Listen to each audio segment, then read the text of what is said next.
Bueno, Así pues que estuviste ahí, o sea, quiero decir, en el ahí Monte estamos, Ararat. sí, eso es lo que, la idea es esa.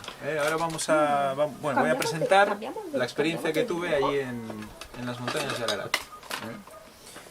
Todo el mundo supongo que ha escuchado el Arca de Noé como, bueno, se corre en el imaginario colectivo pues como una especie de fábula que todo el mundo explica a los niños, hacen alguna película de dibujos animados y ahí se queda, ¿no? Pero cuando tú buscas en el mapa del mundo, buscas en el Maps y puedes encontrar un lugar que se llama Noah's Ark National Park Turkey, que es Turquía, el Parque Nacional del Arca de Noé. Y claro, veremos por qué le llaman esto, por qué le llaman así. En todas las culturas habidas y por haber en el mundo, todas tienen una historia de sus ancestros en la cual hay una pareja que ha estado en un barco después de una gran inundación y que después de ese barco, después de salida, se han generado sus ancestros, ¿no? Es igual sea cristiano, sea cultura, yo qué sé, musulmana, sea, bueno, hinduista, todos tienen una historia en la cual hay alguien que después de un gran diluvio, pues generó pues, sus ancestros. Eso nos tiene que hacer pensar un poco ya de que algo pasó a nivel mundial para que todas las culturas, tradiciones incluso, no hace falta que sean religiones, sino solo tradiciones, tengan un algo en referencia a ese lugar, en referencia a lo que pasó en aquel tiempo. Pues por ahí vamos a ir. Estos somos los que fuimos a la expedición. Este raro ese soy yo, sin gafas y sin barba, pues no se me conoce, pero ahí estoy. Y todos los demás, pues mira, está Víctor, Kevin Fisher, que es el... claro, mucha fe, ¿no? Para creer que soy yo, sí, ¿no? Sí, Ya estaba buscándote, digo. Soy yo, sí. sí, yo digo, no. Es que la verdad cambia mucho, También estaba más delgado y el selfie me estorbó un poquito. Bueno, Kevin Fisher es una de las personas que más estuvo en contacto con la familia Wyatt, que son los que, bueno, es el descubridor de este arca, que luego lo veremos. Es el que recopiló todos los datos que Ron Wyatt fue encontrando y que, bueno, después de su muerte es el que, bueno, ha ido manteniendo un poco viva esa llama. Ahora hay más gente que investiga el tema, pero bueno, en ese momento era la persona de referencia e intentamos quedar con él porque él había estado allí para que nos guiara en la zona y podíamos ir, bueno, saber a dónde íbamos, ¿no? Y bueno, estos son todos miembros del equipo que fuimos todos allí a la expedición. ¿Y ahí se van a quedar? Este es el lugar. Evidentemente primero cogimos un avión que fue de Barcelona hasta Estambul, luego de Estambul cogimos otro avión que nos llevó a otro aeropuerto, Adana, y luego cerca de 10 o 11 horas en coche hasta llegar a este lugar que es donde está el arca. Hay es la frontera entre Armenia y Turquía. También llega Irán y demás, ¿no? En la lata. O sea que tuvimos un viaje interesante. Durante el viaje, ¿qué vimos? Es todo esto. La verdad es que es un ambiente puramente volcánico. Y además volcanismo constante. Incluso aquí se ve un volcanismo pero este es enfriamiento rápido, ¿Has visto cómo se quedan los no son bloques? ríos de lava, digamos, lisos que se van enfriando poco a poco. Se queda sino que como la mayoría de los agrietado de lugares golpe, tenemos- a trozos, no se queda compacto. Eso es lo que No se estoy enfría explicando lentamente, se aquí. agrieta rápido, se queda crack, como congelado de golpe. Un enfriamiento rápido. Hielo que cayó en el diluvio, ¿no? No, probablemente de la misma agua. O sea, volcanes y agua a la vez. Hubo de todo, hubo agua que salió del cielo, hubo agua que salió del suelo, el agua que salió del suelo salió con mucha presión, incluso llegó a alturas impresionantes, Que haya bajó el bloques, hielo del suelo, del cielo, Sí, después, por o sea eso que hubo un gran movimiento con mucho volcanismo. O sea que esta zona es todo volcanismo con lava enfriada rápido. No, però no només això. Mira aquí, rojo. Bueno, l'altre vegada. Bueno, sense Es todo un ningú. paisaje tipo lunar.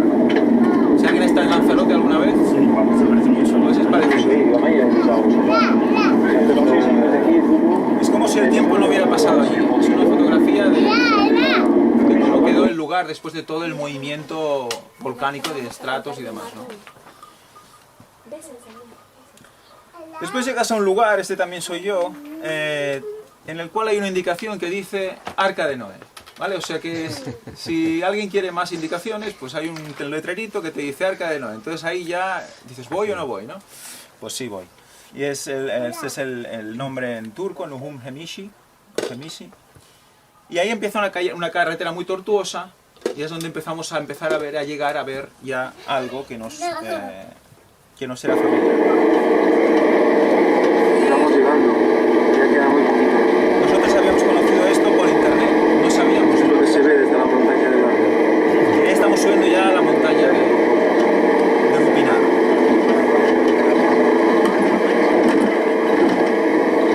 El color que tiene. Claro, nosotros estábamos constantemente pendientes a ver si veíamos ya digamos, el perímetro del arca, porque el dibujo se ve claramente.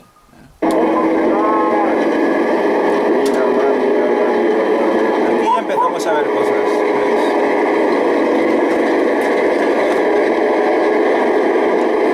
Estábamos todos ya alucinando porque estábamos llegando y la veíamos de lejos.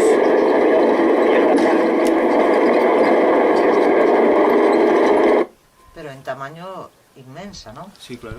Luego lo veremos. Son 500 pies, como dice... Hay 500 pies. 500 codos, como dice la Biblia, son unos 300 metros... Ay, No, perdón. 300 codos. 300 codos son 150 metros de largo. Y es, bueno, me lío con los 515 pies, que en inglés cuando lo ponen son 515 pies. Esto es el Ararat mayor y esto es el Ararat menor. Esto no es donde está el arca. O sea, no está en el monte Ararat, sino que está en las montañas de Ararat, o los montes de Ararat, como dice la Biblia. Luego lo veremos. ¿Qué pasa? Esta montaña de Ararat, el monte de Ararat, es una montaña nueva. Es una montaña que la parte más alta es la más nueva. Es un estratovulcano. Un estratovulcano quiere decir que hay una explosión, se genera una capa, luego genera otra explosión, otra capa, y entonces así hasta que llega arriba. Entonces la parte de arriba es la más nueva. ¿Quién quiere encontrar el arca en la parte más nueva de una montaña? Claro, no, ¿Eh? sí. Pues tú no sabes la cantidad de excursiones que hay para buscar ahí restos, ¿no? Claro, nosotros estuvimos hablando con Sefer, nuestro guía, y la verdad es que nos explicó cosas realmente impresionantes. Tenemos grabada la entrevista también, porque es para verlo tranquilamente. Aquí no la voy a poner por falta de tiempo, porque si no estaríamos aquí muchas horas más. Pero él nos explicó cómo ellos mismos creaban un ambiente. Bueno, él dice que algunos de sus compañeros, no sé si él, supongo que él también debía participar, si lo sabe, que generaban ambientes con maderas incluso incrustadas dentro del hielo para que la gente encontrara algo y se motivara a que otros pudieran venir. Entonces, claro, Negocio. esto se convirtió en un negocio de los gordos, ¿no? Por eso, claro, la gente cuando ve el Parque Nacional de Arca de Noé dice, ah, pues mira, esto ya el gobierno lo pone como un negocio y ya está. Pero es que vamos a ver que hay toda una serie de razones por las cuales esto que vamos a ver ahora no es Por ahí, sí, por ahí. simplemente un negocio. Ya da forma. Aquí está, ¿veis? Forma de barco completa, ¿eh?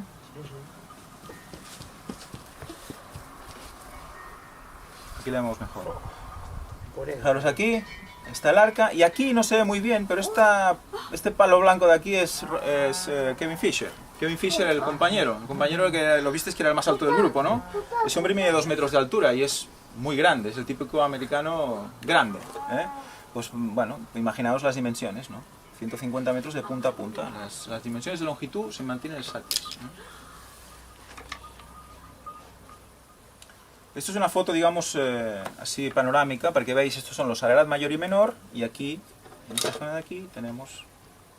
Ah, fíjate la Mira. distancia. Ya. Está en la zona, en los montes, Ararat, Exacto. la zona. Pero no es la montaña de Ararat. Inclusive el nombre montaña de Ararat es bastante reciente. Antiguamente, según tengo entendido, ¿no? Bueno, de hecho en la Biblia ya le pone montes de Ararat, Por eso. porque son la zona Por eso, alrededor. pero llamar monte Ararat a ese, al grande, No, a la Ararat, montaña, es claro. muy, muy reciente. Claro, La claro. Biblia De por hecho eso dice se llaman Ararat porque las está en la montañas zona. de Ararat. Porque es el más alto y el más chulo. Claro. Claro. Y como está en la zona de Ararat, le pusieron monte Ararat. Claro, Claro, exacto. es la zona, ¿no? Es- Que también viene de la antigua zona llamada Urartu. Por eso el nombre viene un poco de esa antigua zona. Aquí os pongo el texto bíblico, Génesis 8:4. Y reposó el arca en el mes séptimo a los 17 días del mes sobre los montes de Ararat. Y es muy gráfico cuando lo explica, ¿no? Sobre las montañas de Ararat, no es sobre un lugar concreto, ¿no?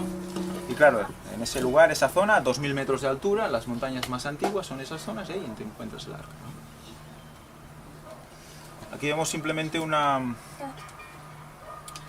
Bueno, la foto anterior, pero un poquito más ampliada para que tengáis una idea de lo que estamos viendo. Simplemente una zona súper árida, esto es un río de lava, luego lo veremos en unas fotos aéreas, y en medio del río de lava te encuentras este bote aquí. Esta es la popa del arca, la parte trasera del barco. Vemos como toda la cresta, con las diferentes costillas. Sabéis que los barcos se construyen con las cuadernas, se llaman. Se unen las cuadernas, se generan como una especie de cuerpo, como de costilla, y luego se ponen los hace 1000 tablones. años hice construcción naval en el instituto. Ah, pues mira. Pues ahora lo repasaremos. Casi 1000 años. Ahora lo repasaremos. No recuerdo, Qué no grande recuerdo este. gran cosa. Este es Ron Wyatt, ¿de acuerdo? Es el hombre que en el 77 puso toda esta flota. Vamos a ver algunos de los aspectos que siguieron a esa... Bueno, que caracterizaron a ese descubrimiento. Vamos a ver que es algo especial, no es una cosa como aquel que dice normal, dentro de lo que nosotros conocemos como común, digamos, ¿no? Esta es una foto que se hizo en el año 1959, una foto aérea, ¿vale? En la foto aérea ya se empieza a ver, ya se ve claramente que tenemos Un río de lava. un río de lava y en el medio tenemos algo Una que no forma. tiene nada que ver con la lava. No es una formación rocosa y ya está. Esa lava que pasó ahí, dejó eso ahí por el medio, se apartó y dejó eso. Entonces vamos a ir viendo características de esta estructura que tiene una clara forma de barco, ¿no? Tienes una foto más cercana de esta misma fotografía hecha en el 59. Luego veremos por qué se hizo esta foto también. ¿Quién la hizo y por qué razón? Lo veremos más adelante. En el 60, una vez descubren esto, hay una primera expedición del ejército americano y pasan cosas, ¿eh? Hay una explosión, ellos empiezan a vuelan el lugar, se llevan incluso algún tipo de artefactos que no sabemos qué exactamente y deciden que es una formación rocosa y se van, ¿vale? Esto queda así en el 60, ¿eh? Pero luego en 1977 Ron Wyatt una vez tiene conversaciones con estas personas que en el año 60 fueron a hacer la expedición, no consigue que ellos le acaben de explicar cómo llegar al arca, ¿vale? Parece como que no se lo querían decir, ¿no? Entonces él, que es un hombre estudioso de la Biblia, él trabajaba 6 meses en un hospital de anestesista y 6 meses él viajaba para comprobar si realmente lo que estaba leyendo en la palabra de Dios era cierto, ¿no? Esos lugares que realmente dejaban marca, ¿no? Como sea el arca de Noé, sea Sodoma y Gomorra, sea el paso del Mar Rojo, dejaron marca. Entonces se preguntó, ¿estos lugares dónde están? ¿No? Y empezó a investigar, ¿no? Entonces él no era arqueólogo, digamos, profesional, pero era arqueólogo aficionado con muchas ganas de conocer la verdad. Entonces él llega allí y no sabe exactamente dónde tiene que ir. Entonces pide un taxi y dice que les dirijan a esa zona, ¿vale? ¿Qué pasa? Pues bueno, vamos a leerlo aquí lo que pasa. Este es el dibujo que ellos mismos hicieron para ilustrar la situación, porque no se hicieron fotos ni más. Pero ¿qué pasa? Vemos un taxi, como una especie de taxi que está estropeado y un montón de piedras aquí, ¿no? Vamos a ver la explicación del mismo Kevin Fisher, del que nos acompañó. Tiene una web que se llama artdiscovery.com, que os recomiendo que si queréis visitarla es interesante. También luego os daré dípticos de nuestras webs para que podáis ver más información. Pero mira lo que dice aquí. Dice Ron Wyatt en 1977, que es el año en el que descubrió todo esto, quería visitar el área para encontrar el arca, pero ninguno del grupo del 1960 pudo decirle dónde estaba ubicada. Solo en algún lugar cerca del monte Ararat. Vamos, no dijeron nada más, ¿eh? Ron tuvo 3 días en el área, así que él y sus 2 hijos oraron para que el Señor les ayudara. O sea, eso lo explica el mismo hijo. Lo digo porque en persona estuve en Tennessee, estuve colaborando en la entrevista con la familia cuando el hijo estaba aún vivo, porque el padre también murió en el 99, el hijo ahora también está muerto, pero cuando estuvimos haciendo la entrevista él se presentó y explicó la experiencia. Y la verdad es que fue espectacular cómo él iba explicando esta situación. Dice que su padre no hacía nada sin orar antes, nada. Entonces él ora para el tema, se mete en el taxi y dice que, claro, dice en el momento que... Bueno, seguimos, ¿no? Que se avería justo en el lugar clave, ¿no? Se avería el taxi, ¿no? Dice, el taxi se detuvo. Se sorprendieron y rápidamente apilaron piedras para marcar el lugar. O sea, él dice, bueno, esto tiene que ser algo, no puede ser así porque sí, ¿no? Pone piedras, vamos a probar, ¿no? Entonces el coche arrancó y se marcharon. Esto sucedió 3 veces, o sea, no se paró solo una vez, se pararon 3 veces. Y se volvió a arreglar. 3 señales. Claro. Interpretaron ellos o Claro. al menos por si acaso, ¿no? Exacto, eso interpretado, bueno, si yo he orado y Señor y pasa esto, pues él dice, pues algo pasa aquí. Pusieron 3 grupos de piedras ahí donde se paró el taxi. Encontró el arca, o sea, al día siguiente Ron volvió a las pilas de piedras, ¿vale? Porque se le acabó el tiempo, volvieron con el taxi y al día siguiente, con más tranquilidad, fueron a investigar las zonas donde el taxi se había estropeado, ¿no? Entonces fueron a buscar y en una de ellas se encontró, siguiendo por el camino que marcó una de las piedras, se encontró el arca, tal como la hemos visto, las piedras de ancla, que luego veremos, veréis lo que son, y los restos de la casa de Noé, que también veremos. Dios había realizado milagros para asociarse con Ron en relación de este asombroso descubrimiento. Pasaron muchas más cosas, no las vamos a explicar todas aquí, pero pasaron muchas más. Si investiguéis por vosotros mismos, veréis cómo vais a encontrar testimonios del mismo y de la gente que lo acompañó que realmente son espectaculares. Pero bueno, aparte de eso, vamos a ir siguiendo con lo que encontró él en el año 77 y después lo que pasó. Cuando Ron llega a la zona del arca, encuentra esto. Esto es lo que él encontró en el 77, es una foto hecha en el 77, donde solo encuentra, digamos, como si la barca estuviera hundida en el mar. ¿Sabéis cuando un barco se hunde? Que queda como zozobrado, ¿no? Que se hunde todo y queda como el perímetro del barco ahí flotando y como mucho, ¿no? Hasta que no se hunde del todo. Pues es lo que él encontró, no encontró nada más. Entonces él vuelve a su casa, porque claro, no podía estarse ahí como... Él se financiaba sus propios viajes, entonces volvió para casa y él pensó, bueno, ¿cómo puedo hacer para llevar a alguien ahí, para hacer expedición, para hacer excavación y demás? Bueno, él, lo que hacía siempre que era, pues orar y ya está, ¿no? Pedirle al Señor cómo hacerlo, ¿no? En ese momento, en el 78, hubo un terremoto en la zona, un terremoto impresionante, muy grande en la zona. Él empieza a preocuparse y bueno, a ver qué pasa con este descubrimiento, quiero volver a ver cómo está. En el 79 vuelve y se encuentra esto. ¿Vale? Se encuentra el arca. Una secuencia de acontecimientos y van facilitando un la terremoto, dirección, ¿no? un terremoto. Se encuentra esto. El terremoto que hace hunde el perímetro del terreno que está en el arca y el arca queda como elevada. O sea, es como decir, aquí estoy, ¿no?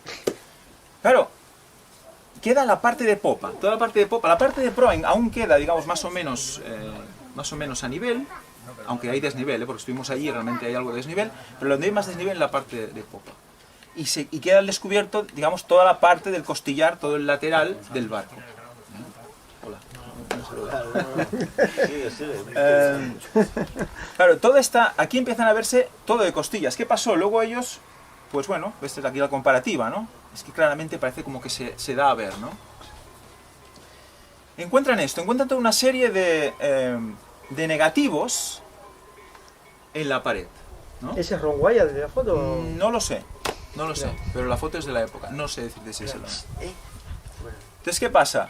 En el momento que el arca queda, digamos, al aire, todas esas costillas que han estado durante tanto tiempo ahí escondidas, por el efecto propio de la petrificación, claro, se convierten en pura piedra, es pura roca. ¿Qué pasa a la roca? En esas zonas a 2000 metros de altura, las grietas de las rocas, cuando entra el agua y se congela, el agua se dilata y rompe las rocas. Entonces, mientras está en el molde, se mantiene. Pero cuando salió del molde, todas las costillas cayeron y dejaron el molde en la roca. Y hoy en día se puede ver esto, pero ya erosionado por el agua, se ven como... sí, las costillas, pero se ve como si fueran dientes, ¿no? Sí, todos los lugares, todas Exacto. las... Más erosionado. Esto fue justo virgen, cuando un año después del terremoto. Claro, todas las muestras fueron recogidas por la gente del lugar, porque para la gente del lugar ese lugar es sagrado, es un lugar especial. Ellos saben que allí pasó algo. Incluso el valle, le llaman el Valle de los 8, nos dijo Kevin Fisher, de los 8, y luego veremos por qué los 8. Yo creo que ya podéis empezar a pensar. Tiene que haber una leyenda en la zona. Claro. Quiero decir, en todos los sitios que hay algún acontecimiento, luego va quedando una leyenda. Exacto. ¿No? Queda un remanente en la mente de las personas de algo que había pasado ahí, pasó de generación en generación. Muy bien. También hay un centro al lado del arca. En el centro ese, luego, no sé si hay alguna foto que lo podamos ver, hay un centro que ya quedó conmemorado y ahí hay restos de estas costillas donde podemos que marcan que es madera petrificada, ¿no? Luego veremos más restos de esta madera petrificada. ¿Qué más hizo Ron? Cuando llegó allí lo primero que hizo fue también pasar sensores de metal. Sensores de detectores de metal. ¿Qué pasa? En el momento de pasar detectores de metal se da cuenta de que en algunos lugares empieza a dar positivo, ¿no? Y ahí donde marca positivo, pues coloca una piedra o coloca una señal, ¿no? Y va repasando toda el arca con este sensor. ¿Qué pasa? Ahí donde pasaba y daba positivo, daba marcando. ¿Y qué pasa? Encuentra como que hay una serie de patrones que marcan líneas longitudinales y que luego podrían tener líneas horizontales o transversales, ¿no?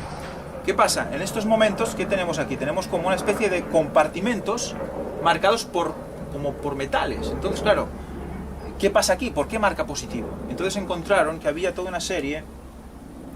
Aquí tenemos otra imagen de esta, digamos, de este patrón que encontraron. Una serie de pernos. Luego, cuando estuvieron escarbando por ahí, donde marcaban positivo, buscaban y encontraron algunas veces unos pernos completos, ¿no? Que eran como una especie de chapado, ¿no? Para unir... Un remache. Sí, remaches, para unir madera, ¿no? Claro, no era una tuerca, era soldado, era unido. Entonces, ¿qué pasa? Empiezan a analizar estos remaches, a ver de qué están hechos, a ver qué pasa aquí, ¿no? ¿Tiene más dedos? Resulta que estos remaches presentaban unas concentraciones, ahora vemos aquí, antes de... A ver, esta es una foto de un remache también real. Este es el resultado del análisis. Hierro 8,38%, aluminio 8,35%, titanio 1,59%. Claro, estamos hablando de elementos refinados muy interesantes, porque el titanio sí se encuentra en la naturaleza, pero refinado a este punto no. Entonces, tenemos una refinación de titanio. ¿Cuándo se hizo esto? ¿Cuándo pasó esto? Según la Biblia, hace unos 4.500 años, o 5.000 años. Entonces, ¿qué pasa? En ese momento, se supone que todo el mundo iba con taparrabos por la zona. Y eran capaces de hacer aleaciones de titanio. Resulta que aquí Ron Wyatt, en su libro, este libro, que si queréis lo podéis ojear, es un libro escrito en inglés por él, relata cómo él, aparte de encontrar estos elementos, encuentra restos también de sodio y magnesio, que son como el efecto del refinamiento del titanio. Entonces está hablando de gente que tenía conocimientos de aleaciones de metales, ¿no? Y claro, y conocimientos de cómo construir un barco de una manera realmente impresionante, ¿no? Entonces, bueno, ¿qué pasó aquí? ¿No? Está claro que estamos hablando de civilizaciones que no era alguien con taparrabos y un palo. Es algo diferente. Muy bien. Bueno, este es el reporte que está hecho por Kevin Fisher. Aquí te dice la fecha del reporte, y los laboratorios donde se hizo. Después de encontrar todo esto, en el año 87 erigen lo que es el centro de Ron Wyatt, ¿vale? Perdón, el centro del arca, ¿no? El centro, digamos, como una especie de museo para la gente que viene a ver el arca, ¿no? Y invitan a Ron Wyatt para, digamos, poner la primera piedra, En ese momento, ahí pues, bueno, se juntan con todos los, digamos, mandatarios de la zona y demás, ¿no? Todos con su corbata, todos arregladitos, y le invitan a él para un poco hacer la inauguración, ¿no? Hacen esa comida y demás. En ese momento, Ron Wyatt les hace una demostración de un escáner y demás, ¿no? Un escáner de la época, un escáner de los que llevaban antes, que eran esos con ruedas, que llevan haciendo una emisión-recepción y te hacen un gráfico en gris, ¿no? Luego veremos escáneres de ahora. Luego veremos escáneres de ahora y creo que vais a quedar bastante impactados. En el momento que hace esos escáneres, con este tipo de material, encuentran bajo la superficie, a pocos centímetros, un trozo de lo que fue luego madera petrificada. Esa madera petrificada tenía como una especie de puntas metálicas clavadas, y luego cuando la cortaron, la sección, resulta que encontraron que tenía diferentes capas. O sea, no era solo un tocho de madera, sino una madera, digamos, de un tronco petrificado, sino que eran como si fuera una madera laminada. Laminada encolada, que dices, eso aquí en Europa, años 60, 70, es cuando realmente se empieza a introducir este tipo de madera. Entonces, estamos hablando de una civilización con conocimientos de, digamos, de elaboración de metales especiales, metalúrgicos, y luego además conocimientos de bueno, una especie de ingeniería, digamos, de la madera, que hasta el momento era, vamos, no se le asociaba a la humanidad, digamos, ¿no? Por lo tanto, tenemos aquí, y luego analizan estas colas también, estas colas petrificadas, y concluyen que son unas colas de tipo natural, pero que pueden ser incluso más poderosas, más fuertes que las colas que hoy se utilizan para hacer este tipo de trabajos, ¿no? Entonces tenemos que empezar a plantearnos que aquí no era una civilización como nos la pintan, ¿no? Lo que estábamos hablando antes de la teoría de la evolución y demás, ¿no? Entonces, si ellos podían hacer estas cosas ya hace 5.000 años o hace 4.500 años, entonces, ¿qué pasa? ¿Estamos evolucionando o estamos involucionando? ¿Vamos a mejor o vamos a peor? Si alguien tiene alguna duda, que lo si vamos a peor o a mejor. ¿Qué es esto también? Resulta que a unos 30 kilómetros de la zona hay un pueblo que se llama Arcep, ¿vale? En Arcep pasan varias cosas, ¿eh? Se encuentra este resto, que vosotros cuando veis esto, ¿a qué os recuerda? A una tortuga. A una tortuga, a la segunda persona me lo dicen. Una tortuga nomás. De dos, ¿eh? Ah, vale. Vale. Una tortuga, Sí, sí, es una lógicamente, tortuga. un caparazón. Exacto. Bueno. Cogimos muestras de esto, porque resulta que Ron Wyatt nos dice que es posible que esto fuera lo que es la tapa del arca, ¿vale? Sabéis que el arca, cuando llega un momento que baja el nivel del mar, del diluvio, él saca la tapa para poder, bueno, ver cómo está el tema, incluso lanza la paloma, el cuervo y todo eso que ya sabéis, ¿no? De sobras. Resulta que en esa zona no hay nada parecido a esto. Lo habéis visto, es zona volcánica, no hay nada más. No hay ningún resto parecido a este. Luego veremos lo que es esto, ¿eh? Ahora lo vemos más cerca, ¿eh? Una especie de rugosidad, ¿de acuerdo? Y esto es la parte inferior de esta muestra, ¿eh? Es algo que es unos 40 centímetros de grueso y por debajo tiene como una especie de rasgados, ¿de acuerdo? Como equidistantes, ¿m? Como si eso se hubiera trabajado de alguna manera para extraerlo de algún lugar, ¿m? ¿Lo veis? Sí, sí. Cogimos una muestra, porque Ron Wyatt en su momento no cogió muestra de aquí. O sea que esto que estamos viendo ahora es algo que se aportó a todo lo que Ron Wyatt encontró en entre 10 y 12 años de investigación en la zona, ¿eh? Cogimos una muestra, la pusimos embebida en una especie de parafina para poderla mirar al microscopio electrónico, ¿eh? ¿Veis una serie de patrones, verdad, en la muestra? Muy bien. Esto lo hicimos en la Universidad de Girona, la otra muestra la llevamos en la Universidad de Barcelona. ¿Qué hicimos? Hicimos esto, hicimos un corte fino en la piedra, ¿vale? En la roca. La llevamos a cortar a Barcelona, que es el único lugar de los pocos lugares que hay en Cataluña que hacen un corte de piedra fino. Y lo pusieron en lámina. Y con esto lo pudimos ver en el microscopio electrónico, pudimos comprobar cuál era la morfología de eso que estábamos estudiando. ¿Qué era eso, no? Muy bien, la parte izquierda sería la micrografía, la parte derecha sería una muestra ¿de qué? De secuoya, de corteza de secuoya. ¿Por qué? Dices, ¿por qué la has comparado con la corteza de secuoya? Resulta que nosotros, cuando estuve allí, yo me dedico al tema de la madera, no sé si lo sabéis, me dedico al tema de análisis de patologías y estructuras de madera antigua sobre todo. Y como biólogo pues me he encontrado con mucho de madera antigua, pero nunca evidentemente madera petrificada. Pero cuando vi el resto de madera allí, porque para mí era madera petrificada, cuando vi la superficie digo, esto es una especie de corteza como de pino o de ciprés o algo parecido. ¿Sabéis? La corteza del pino, ¿no? Sí, el caparazón del tronco. de tortuga visto de cerca así parecía madera, sí.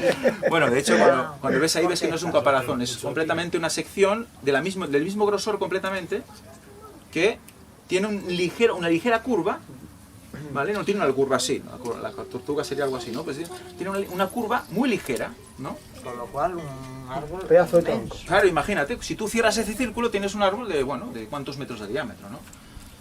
Resulta que los árboles, hoy en día los árboles que pueden cumplir estas características los encontramos, ¿dónde? En California, ¿eh? Entonces resulta que uno de los integrantes de nuestro equipo, Víctor San Vicens, tuvo la posibilidad de ir a California, porque le llamaron para hablar de estos temas, ¿no? Y él pudo ir al bosque al Redwood Park y coger diferentes muestras de corteza de las diferentes secuoyas que encontró por allí, ¿no?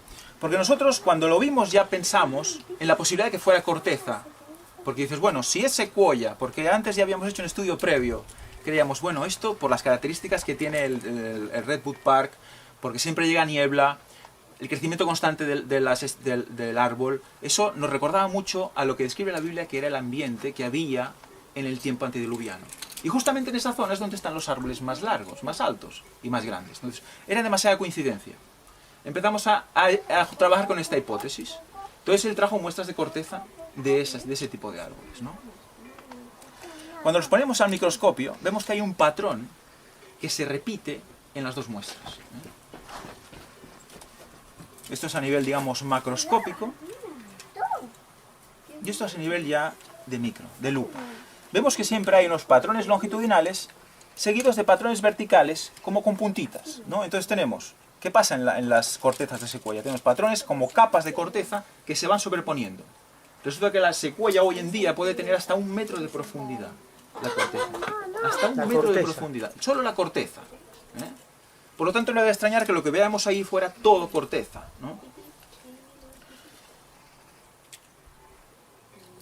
Aquí vemos más claro el patrón. Líneas longitudinales con pelitos verticales, ¿eh? Vemos esos, como una especie de pelitos verticales. Constantemente se repetía el patrón, ¿eh? Aquí se ve más claro, ¿eh? Si veis las flechitas que marcan los lugares que incluso hasta se mantienen hasta en la misma escala incluso, ¿eh? Los patrones horizontales con las líneas verticales.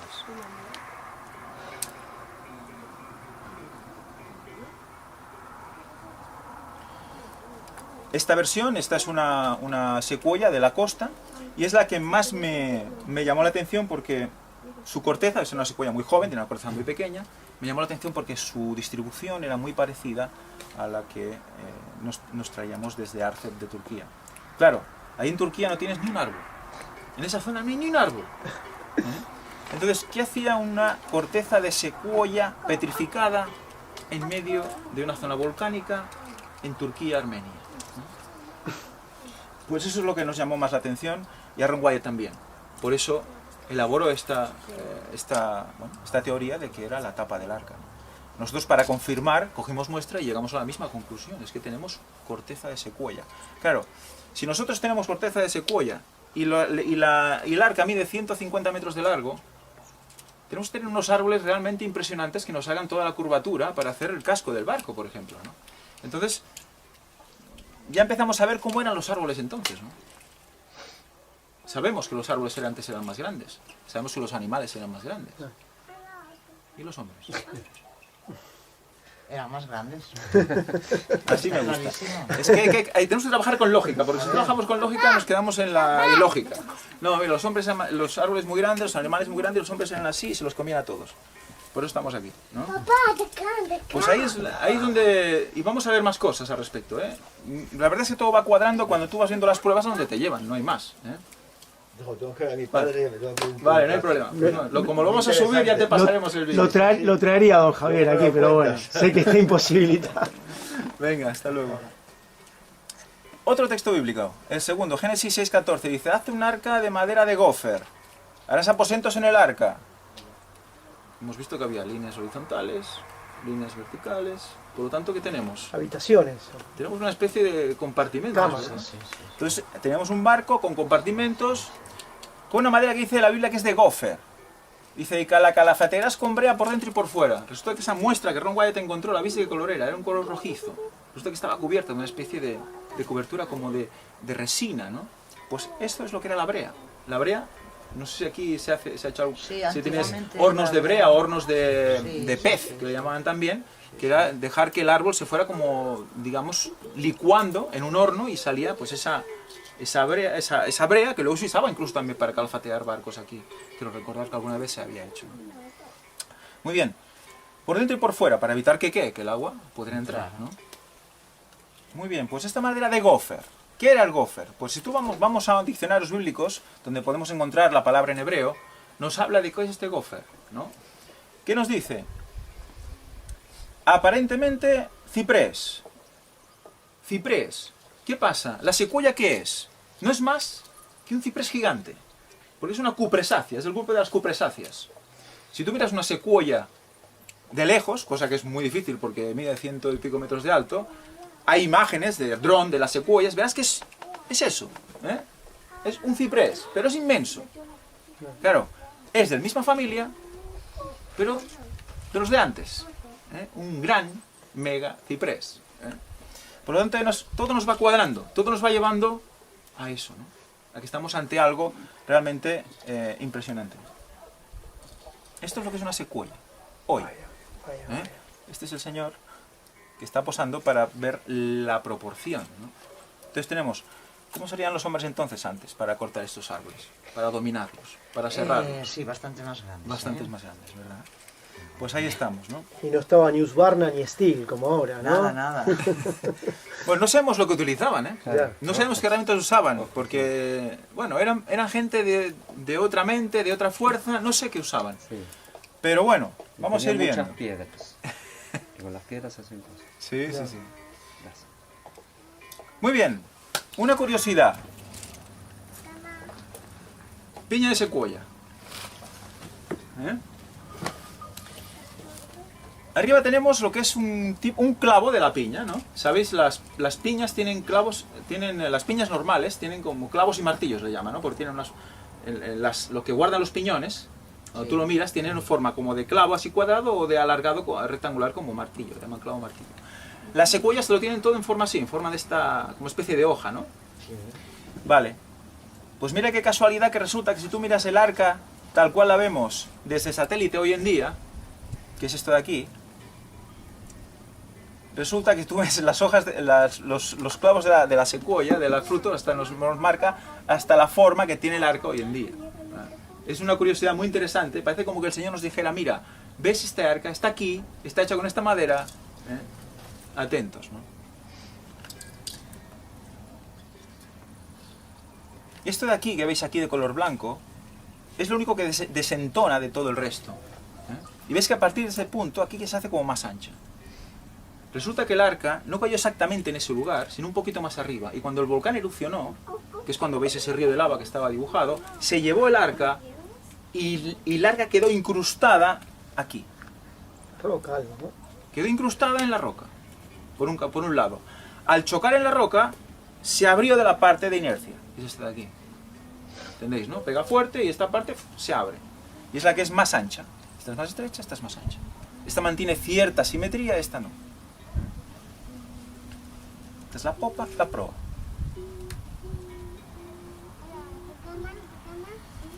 Muy bien. Vamos a dejar un momento lo que es la forma del arca y lo que es el arca en sí misma y vamos a ver qué pasa en ese pueblo de Arce, ¿eh? Que os he dicho antes, donde se encontraba pues esa tapa del arca, digamos, ¿no? Resulta que ahí encontramos una serie de piedras gigantes, de toneladas, todas colocadas en una posición muy concreta, mirando hacia un lugar, todas ellas con una serie de cruces. ¿Veis aquí?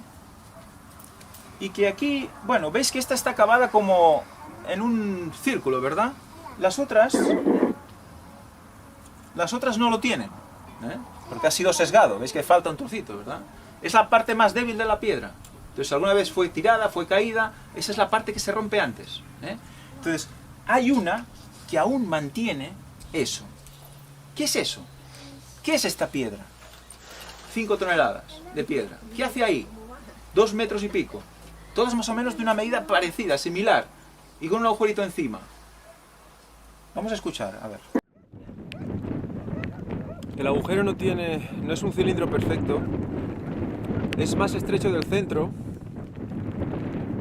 cosa que apoyaría el hecho de que fuera una piedra hecha para que una gran cuerda la sosteniera hacia arriba,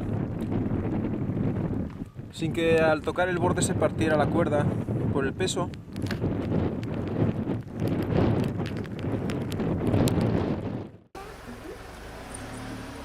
Tenemos un agujero, no es cilíndrico, o sea, no es totalmente cilíndrico, ¿no? Como haces un taladro y flus, haces un agujero cilíndrico, no, es un agujero que se hace más estrecho conforme entra al centro. Claro, dices, parece, ¿por qué es como que si hubiera algo que hubiera como de coger esta piedra, ¿no? Y levantarla. Pero claro, ¿cómo levantas una piedra de 5 toneladas en seco con ese agujero? Nada más hacer así, te la cargas, se rompe. Porque está, digamos, el peso todo está abajo, ¿no? Entonces, ¿para qué se hizo esto? Muy bien. Estas piedras en mucho menor tamaño se utilizaban en el Mediterráneo para nivelar barcos con grandes cargas. ¿Vale? Esto históricamente se puede comprobar. Entonces, ¿qué pasaba? Llenaban el barco y para evitar que las mareas, las olas y demás tumbaran el barco, le colgaban toda una serie de anclas de piedra para que fuera estabilizado en ese momento de navegar, digamos, ¿no? Claro, eran barcos muy cargados. En este caso también tenemos un barco muy cargado, como es el arca. Aquí tenemos la proporción, ¿no? Esto es un señor, el otro señor, y fijaros, está sentado y tenemos esta altura. O sea, es una cosa así de piedra. Pero es que esta mide 2 metros y algo. Entonces, esta nivelaba un barco normal. ¿Esta qué barco nivela? Pedazo de barco. ¿De acuerdo? O sea que ya nos hacemos una idea de qué pudo estar pasando ahí para que tengamos el arca a 30 kilómetros, las anclas. Cuando el agua fue disminuyendo y el arca fue aposentándose, las anclas empezaban a tocar el suelo, ya no hacía falta que el ancla fuera funcionando, se cortaban las cuerdas o se dejaban ir y las anclas cayeron.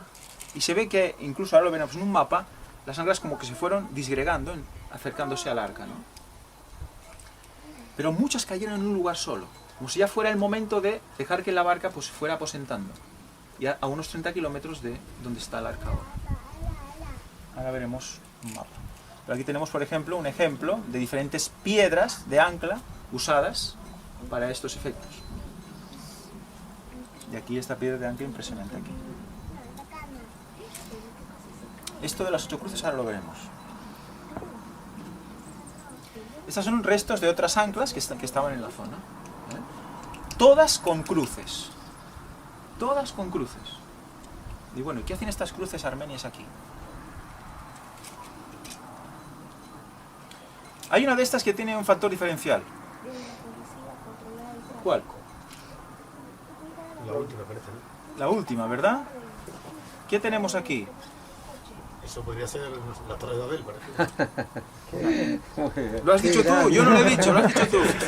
Impresionante. No, es impresionante lo que has dicho. Metido en el papel, Es una torre total. Es impresionante. Entonces lo que has dicho es impresionante, porque ¿qué pasó después del diluvio? Pues las civilizaciones empezaron a querer llegar al cielo, ¿no? Querían ser como Dios, querían que nunca más se volviera a pasar un diluvio como ese. Vamos a hacerlo lo más alto posible. Vamos a intentar que no nos pase. Cubrieron incluso todo bueno, lo cubrieron todo y lo hicieron, lo hicieron con, bueno, lo hicieron como obra, ¿no? Como ladrillos, ¿no? Venga, vamos a hacerlo para arriba, para intentar que no nos vuelva a pasar el diluvio otra vez. O sea que marcaron en esa zona, es como digamos una reminiscencia de la cultura que se movía en ese momento por ahí. Y está grabado en piedra en una de las anclas, ¿no? Impresionante. Dime, lo que se ha quedado así. Los datos históricos, a ver, las fechas.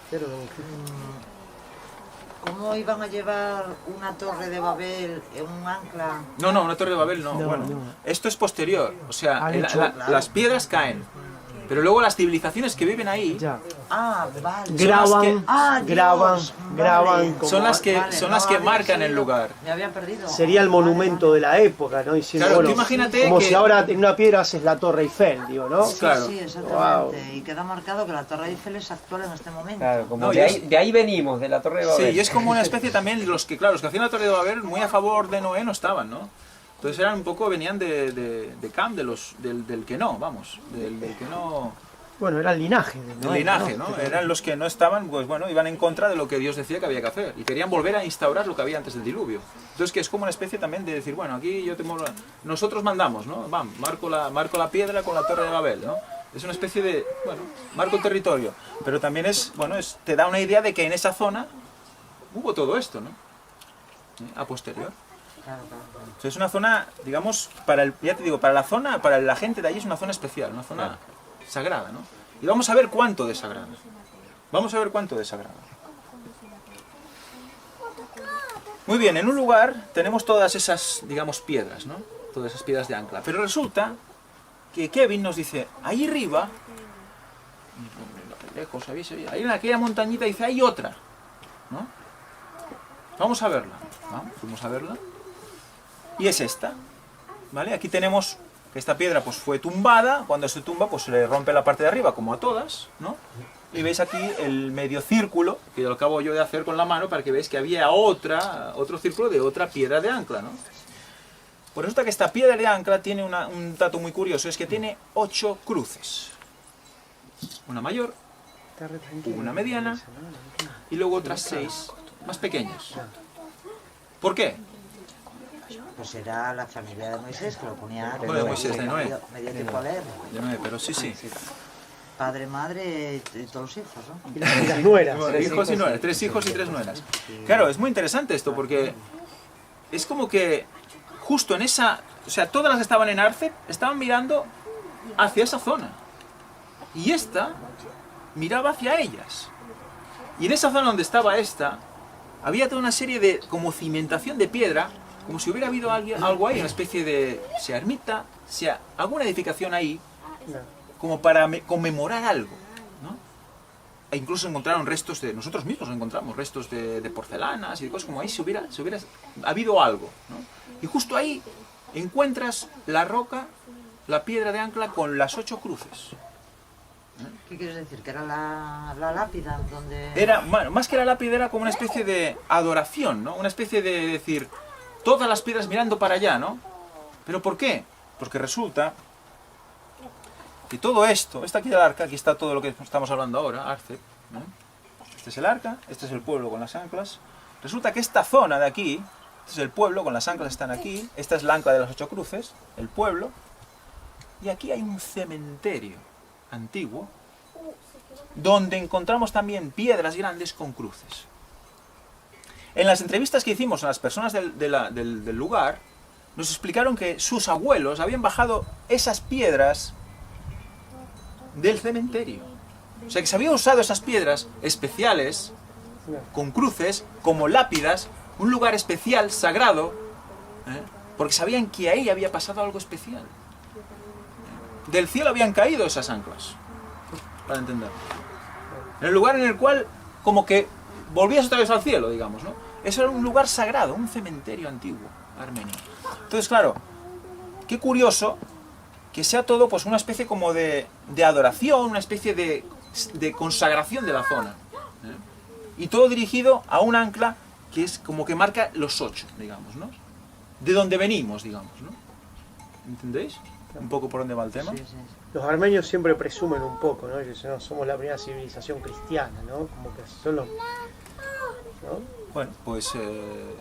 Uno entiende el cristianismo post-Cristo, pero en realidad el cristianismo también es anterior a Cristo, ¿no? Es el origen también, ¿no? Claro. Los que hacían caso a Dios. Y fíjate, aquí tenemos el resto de anclas, aquí está el ancla de 8 cruces, aquí la tapa del arca, o sea que todo está en esa zona, digamos, ¿no? Y aquí tenemos, bueno, aquí veo otra ancla por aquí, o sea que se ve como dispersando y luego llegas a donde está, sigues esta línea, llegas a donde está el arca. Y aquí hay algo especial, la casa de Noé, que es una de las paradas de taxi, ¿recordáis? Una de las paradas era las anclas, otra de las paradas era el arca, otra de las paradas era la casa de Noé. Y esto es una foto que he hecho hoy en el Google Maps, para que veáis que es muy actual, podéis ir a verla. Si tenéis incluso si tenéis el Google Earth, podéis pasar y verlo un rato, en 3D. Vamos a pasar a nuestro tiempo, siglo XXI. Escáneres. Esto es un escáner del siglo XXI, un escáner de profundidad. El cambio de color, cambio de densidad. Fijaros, en esta dirección y en esta dirección. ¿Qué pasa? Si tenemos muros así y tenemos muros así, ¿qué tenemos? Cuadraditos, ¿verdad? tenemos celdas, lo que encontró Ron con aquel sistema de las cintas, ¿no? Pues con un escáner de profundidad. Pero hay más. Esta es la viuda de Ron Wyatt, Marinelle. Ella también ha seguido investigando al respecto. Cuando nosotros volvimos del Arca, ella iba con una expedición. Iba con un señor de Noruega, con un escáner súper moderno, para hacer un escáner y hacer una imagen 3D de lo que hay ahí debajo. Y ahora lo vais a ver. Es impresionante.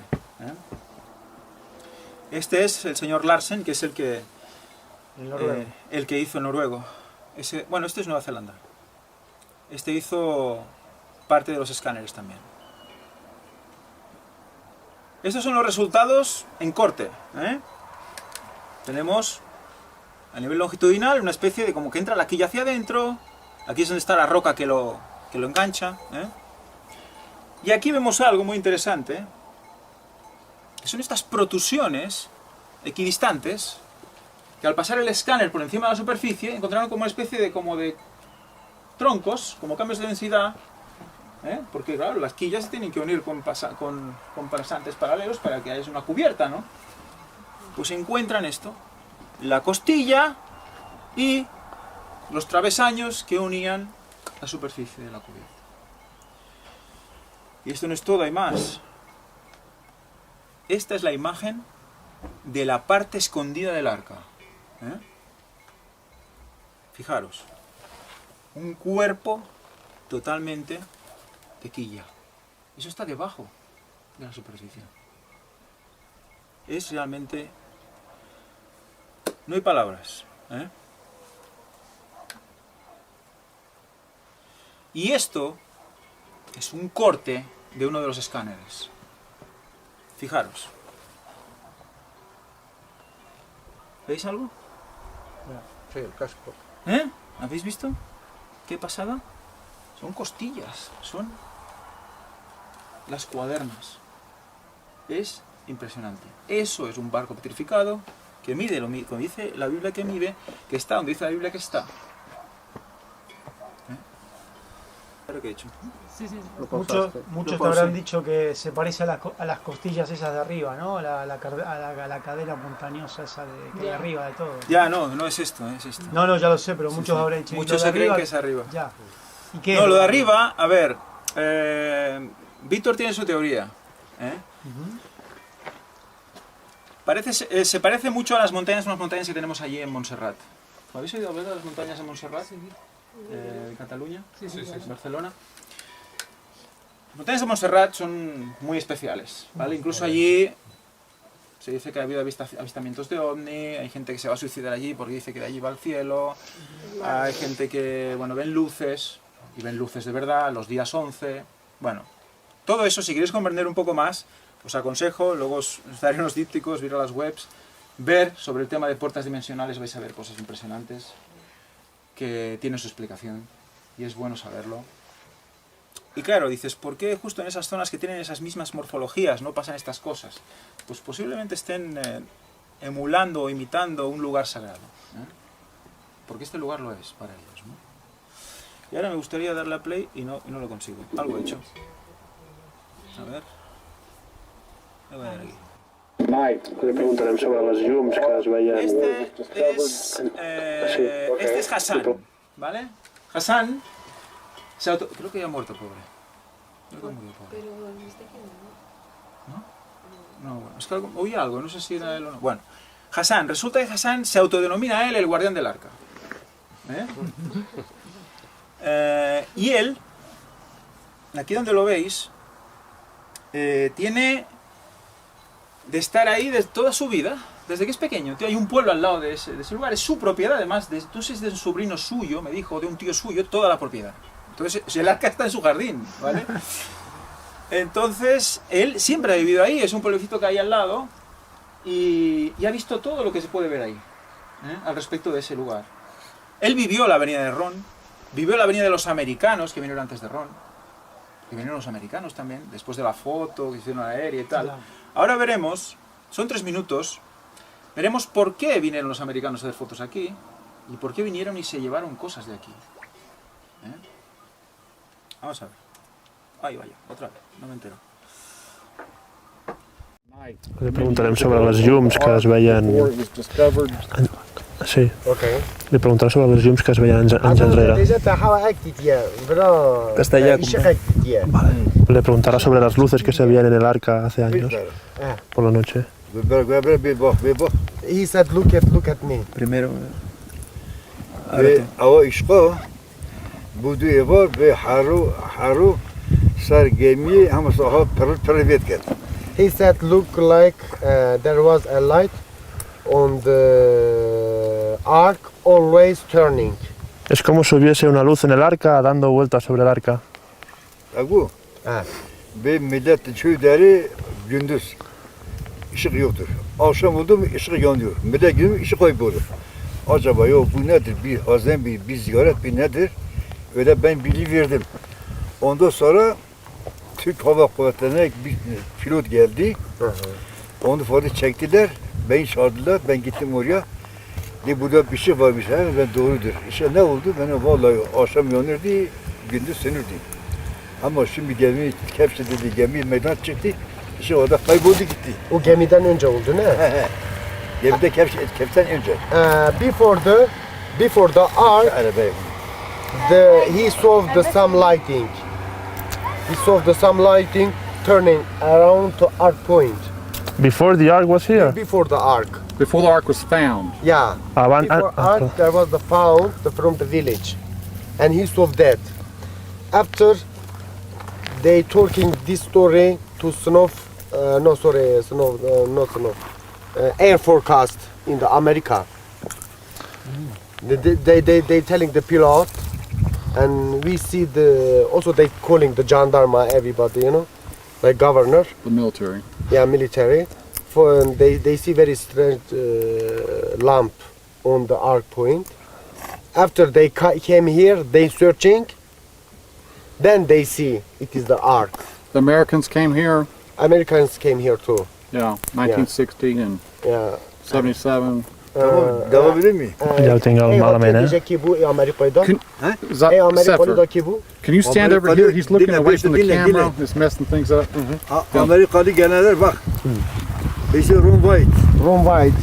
David Fasold. Cem Irwin. Bill Frey. Bunlar geldiler. Çalışma yapıldılar. Çalışmalar 1985 90'a kadar devam edildi. 1968. No, 1985. They came working about 5 years till the 1890. After the dislighting. Vale, todo lo que ha dicho antes de que se descubriese el arca, ya vio él por aquí unas luces especiales, había granjeros por aquí y él ya vio unas luces. Entonces, esta historia de las luces se filtró y llegó hasta, digamos, los aviadores americanos, y entonces es cuando salió todo el revuelo y se descubrió el arca. Y entonces, se descubrió el arca y se siguieron viendo luces. Entonces vinieron esta gente, vinieron Ron Wyatt, toda esta gente, y estuvieron trabajando aquí 5 años, desde el 85 hasta el 90.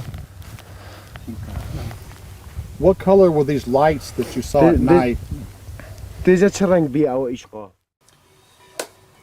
Vale, interesante. O sea, la teoría, digamos, original es que viene un avión por ahí, hace una foto del arca y la publican, incluso la publicaron en revistas importantes, ¿no? En el 60 y pico. ¿Qué nos dice este hombre? Ellos dieron la alarma porque salían una especie de luces muy raras del arca. Salían luces, empezaban... Bueno, aquí no está toda la historia, porque si no estaríamos aquí escuchando todo, pero bueno, para que veáis la idea un poco, ¿no? Salían una especie de luces de colores, empezaban a hacer un movimiento y se escondían cada noche. Hacían luces y se escondían cada noche. Hasta que ellos, pues bueno, informan al gobierno. El gobierno turco en ese momento está muy unido a Estados Unidos. Sabes que Turquía ahora está con uno, está con otro, ¿no? Pues en ese momento está con Estados Unidos y Estados Unidos envía sus aviones y hacen fotografías aéreas para ver qué narices era esto. Porque claro, imagínate, una zona fronteriza, vete a saber qué puede ser, ¿no? Muy bien, en el momento que se envía la foto, se hace la foto, dice que esas luces estuvieron yendo hasta que llegó Ron Wyatt, hasta que llegaron los americanos. Pero primero llegaron los americanos, que no era Ron, pusieron un petardo aquí. ¿Qué año pasaba lo de las luces? ¿En 60 y pico? Pues ya sé cuando... Sí, 69, 70, claro, en el 77 Barrón y antes ya han hecho la foto. 69 han hecho la foto aproximadamente. Y dice que estuvieron luego excavando aquí, trabajando los americanos, entre el 85 y el 90 vinieron aquí. Sí, entonces, pero lo decía por el tema de Irán, quizás fueron los años que estaban con Khomeini y toda puede ser, claro, es una zona que desde los 80 han estado liados, ¿no? Entonces, claro, ¿qué pasa? A raíz de esto es cuando empiezan a venir gente, a raíz de la foto. A raíz de la foto empieza a venir gente a ver qué pasa. Entonces llegan los americanos a la zona y no vienen solo por un tema militar, como tú comentabas, sino que llegan aquí y dice que revientan el arca. Nosotros pudimos ver la zona del boquete que dejaron, que ahora está claro, lleno pero se ve claramente cómo cambia totalmente la morfología del arca en la parte, digamos, no sé si es babor, estribor, derecha, izquierda, bueno, la izquierda del arca, la cara que no se ve, hay un boquete ahí, ¿no? Y dice que se llevaron cosas, él luego nos dice que se llevaron cosas, no sabe qué, pero algo se llevaron, no se sabe qué. Luego resulta, más adelante nos explica, luego le volvimos a preguntar, dice, ¿aún se ven esas luces? Y dice, no, se dejaron de ver. O sea, cuando ya se descubrió el arca, las luces se dejaron de ver. Por lo tanto, esto nos puede hacer ver algo, ¿no? Cuando alguien quiere llamar la atención, ¿verdad? Hace algo, ¿verdad? Intenta hacer cualquier cosa, ¿no? Que si lucitas, que son señales, oye, estoy aquí, estoy aquí, estoy aquí, ¿no? Cuando ya está aquí, cuando alguien le ve, ya no hace más señales, ¿no? Está claro aquí que el Señor quiere que sepamos esto hoy. Quiere que lo sepamos. Entonces, levanta esas luces. ¿Vosotros recordáis cuando, en la historia bíblica, cuando los magos de Oriente siguen la estrella, ¿no? Hasta Jerusalén, hasta Belén. Y ahí es donde desaparece, ¿no? Ahí llegan los reyes, cuando llegan allí, la estrella ha hecho su labor. La Biblia dice que esas estrellas son ángeles, ¿no? O sea, fijaros cómo es el mismo efecto. O sea, tiene que hacer llegar a alguien. En ese momento fueron los Reyes Magos, ¿no? Aquí tiene que llegar Ron Wyatt. Porque Ron Wyatt no quería destruir el arca. Ron Wyatt quería exponer el arca al mundo y es lo que hizo. Pagando con su vida. Pues se dejó la vida. No le asesinaron, pero le faltó poco. Murió de cáncer a los 66 años. Se metió en sitios que nadie se ha metido. Estuvo preso en Arabia. Estuvo en diferentes lugares porque hay muchos más descubrimientos. Estaré encantado en hablar de ellos con quien sea, cuando sea, porque este hombre hizo lo que, bueno, en 12 años apenas, no. En 12 años no. ¿12 años? 77, claro. 77 al 99, no. En 22 años. Hizo algo que hay gente que con formación y con dinero no hubiera hecho en toda su vida. De verdad, ¿eh? Vamos a ver ahora un vídeo. Este es su compañero Víctor, es el que más veréis en las conferencias del Gran Engaño, que nos hace una pequeña intro, en este caso será un pequeño resumen de todo lo que hemos visto, ¿eh? Pero bueno, para hacer reflexionar un poco. Estamos llegando a un lugar del cual hemos soñado estar 40 años aquí y que es un lugar verdaderamente distinto, un lugar especial, un lugar donde muchas personas han dicho que era una falsedad lo que aquí había, pero es un lugar sencillamente conocido como el Arca de Noé. Lo tenéis ahí, tras mí. Cuesta entender que viendo esto alguien pueda decir que es solo una formación rocosa, con arena y nada más. Ya por todo el trayecto donde hemos venido, mientras íbamos ascendiendo, podíamos ver perfectamente su silueta. Una silueta que sería muy casual que coincidiera precisamente con la del arca. Algunos decían, no puede ser, tiene que ser rectangular, sin proa ni popa. Pero así fue. Y aquí la tenéis. ¿Vamos a verla de cerca? Vamos. Bueno, nosotros ya la hemos visto de cerca. Esto era es una introducción de unos vídeos que también están en el canal. Aún tenemos que presentar más cosas. Hay cosas que habéis visto vosotros que hay gente que no ha visto. O sea que sois afortunados. ¿Qué es esto? Esta es una de las costillas del arca, de las cuadernas que hemos dicho antes, hemos visto antes escaneadas. ¿Habéis visto aquella escáner así? Emerge una.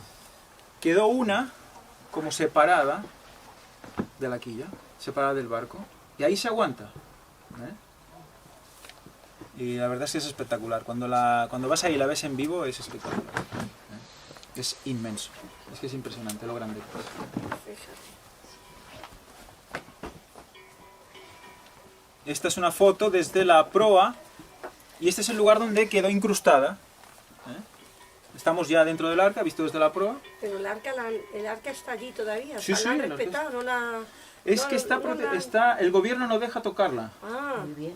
El gobierno no deja tocarla. No, digo, ya se habrían llevado. Bueno, llevársela no pueden, pero la idea... Todos tienen la idea de excavar. Todos quieren excavar, pero no les dejan. Como que no les impiden excavar. Claro, tiene doble juego esto. Primero, sí, conservación, vale, pero lo que quieren es también... Claro, si empiezan a excavar y realmente se descubre realmente que es el Arca de Noé y se publica, porque ellos sí, les interesa esto, mantenerlo como un puro, digamos, escenario, vale, imaginativo, la gente viene, consume, ¿no? Viene allí, viene a Turquía, viene a ver lo que curioso, jajajiji, pero no quieren más. Porque si van más, y esto es el Arca, y lo podemos comprobar y se puede demostrar con excavaciones directas y sacando muestras y no sé qué, ¿qué pasa? Es un pueblo musulmán. Sí que tiene su profeta Noé, pero ahí empezaría una controversia brutal. Su profeta Mahoma. No, pero Noé también era un profeta para ellos. Sí, claro. Profeta Noé. Pero claro, estamos hablando de un diluvio, estamos hablando de Dios, estamos hablando de que todo esto ya empieza a meter la religión a un nivel mucho más alto, ¿no? Y claro, ¿qué pasó? ¿Por qué hubo un diluvio? Pues porque hubo una ley que no se cumplió, que se acabó pisoteando y llegaron a un punto de máxima maldad total y absoluta y ya no había solución para ese pueblo. Entonces, eso implica un juicio, implica a Dios, implica mandamientos. Claro, si implica mandamientos, porque otros descubrimientos que ha hecho Ron van dirigidos a los mandamientos. El Arca de la Alianza también encontró. Eso podemos hablar tranquilamente también otro día. Entonces, claro, eso implica que los mandamientos salen a la luz y los mandamientos no son lo del catequesis. Lo del Arca de la Alianza, ¿en qué época fue? Bien, el año. Ostras, eso fue cuando, realmente eso está cuando salió, fue cuando se estrenó el Arca, En busca del Arca perdida. La película, ¿no? Sí, En busca del Arca perdida. Es del 81, la película de Harrison Ford es del 81. 79-80 se encontró. O sea que Hollywood también hizo su labor de... Sí. Para y eso darle... lo explicamos en este libro, en el rojo primero, en este de aquí delante. Ahí podéis encontrar, bueno, no, en este no, en el otro. Fíjate, caer el arca en un país, qué casualidad, que esta es la vida, caer en un país musulmán. Claro. Que no, y piensa, y luego los otros descubrimientos que Ron, a ver, tenemos. No les interesa. Tenemos el Arca de Noé, pero tenemos el paso del Mar Rojo. El paso del Mar Rojo, o sea, cuando Moisés abre los mares. La otra, ya me está explicando otra. Vale. Cuando os diga lo que hay ahí dentro, cuando os diga cómo está señalado el lugar, cuando os enseñe la orografía del lugar, ya no nos reiríamos tanto. Y claro, y resulta que son zonas también de Egipto a Arabia. Dices, ostras, ¿eso qué cristiano es eso? ¿No? Son zonas todo completamente que ahora no son, digamos, cristianas. Entonces es muy interesante todo. Y bueno, y Sodoma y Gomorra, también encontró Sodoma y Gomorra, cómo están ahora las ciudades de la llanura. Y la tumba de Cristo, la verdadera tumba de Cristo. Fuera de las murallas, como dice en la Biblia. Bueno, son cosas que no son tonterías, de verdad. O sea, lo podemos demostrar, se puede mostrar, tal como hemos mostrado aquí, podemos mostrar más cosas. Esta lo podemos mostrar con más extensión y más vivencia personal, porque ahí hemos estado.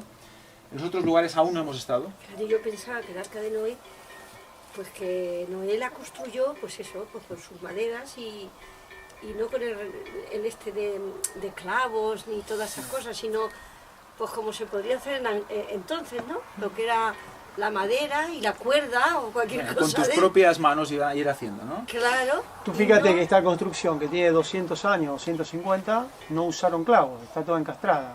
Esto al lado de la magnitud del arca es nada, pero así todo llama la atención. Hubo un maestro constructor. Como ese hombre, fíjate, el Señor lo guió para Claro. El Señor para lo guió para hacer algo que yo- tenía que aguantar, imagina cuánto.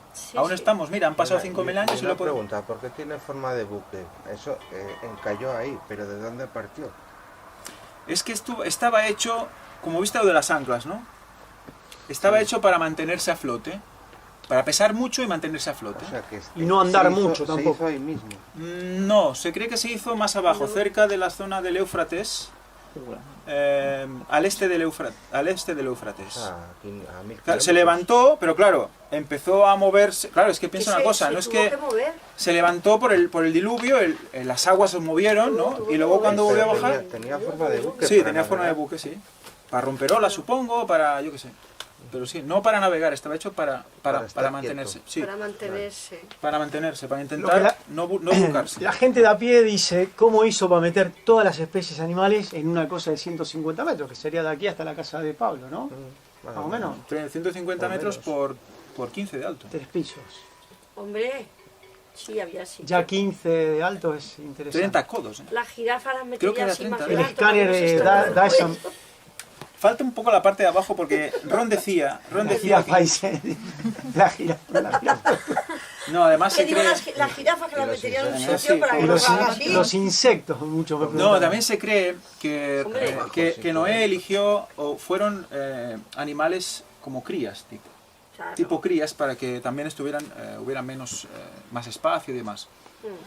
Era También grande, recogió era semillas, grande, ¿eh? también, bueno, hay toda una serie de Es historias que al respecto. ciento y pico es mucho. Y muchos se quedaron, Son muchos metros, ¿eh?